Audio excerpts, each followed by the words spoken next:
to Brunswick History 101, and this is a section where we actually talk about some of our items that we have on display in areas. And this is a recreation of the WB Tower that we created here in Eagles Hall on the second floor of the Brunswick Heritage Museum. You'll see the WB window here in the back, and we recreated this desk area to really mimic what a worker in WB Tower would have been doing at that time. You can see the telegraph equipment with the telephone, and we've did our best to recreate all of that here.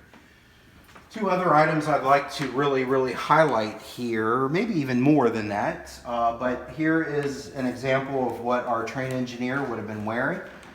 He had a pair of work boots, he has his coveralls on, his denim jacket, his railroader hat, and he's ready for his, he's got his lunch that he would actually take on the train as well. In the back there, I don't know if you see the box, but that's actually called a grip, and that's where he would have had work papers, his personal items, and things like that as well. One great highlight here at the museum is this full 1950s, 1960s version of a complete B&O Railroad police officer's uniform. This uniform was donated to us by Bernie Birch. It is absolutely complete with the exception of firearm. But it is a wonderful example of a complete uniform, including the coat. And we also have a picture here of Mr. Birch wearing uniform when he was a B&O police officer.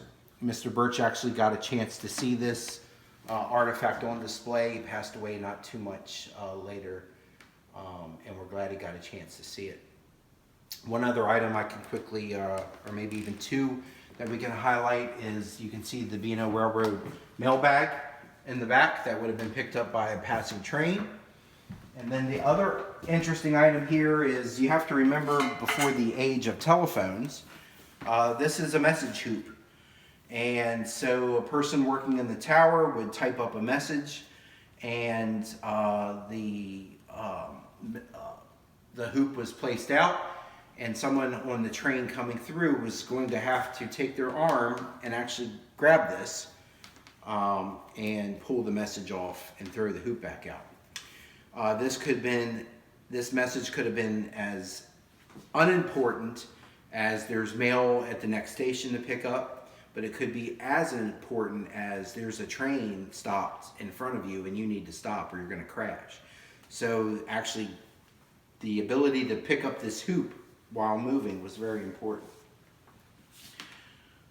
We thank you for tuning in to this session of Brunswick History 101, the Brunswick Heritage Museum. I'm James Castle, President of the board. We hope you enjoyed this session, and please feel free to comment if I missed something, or if you got some comments or memories of WB Tower, of engineers and conductors, of Bernie Birch, or B&O police officers, or the mail service. Go ahead and leave those comments, and we appreciate you tuning in. Thank you.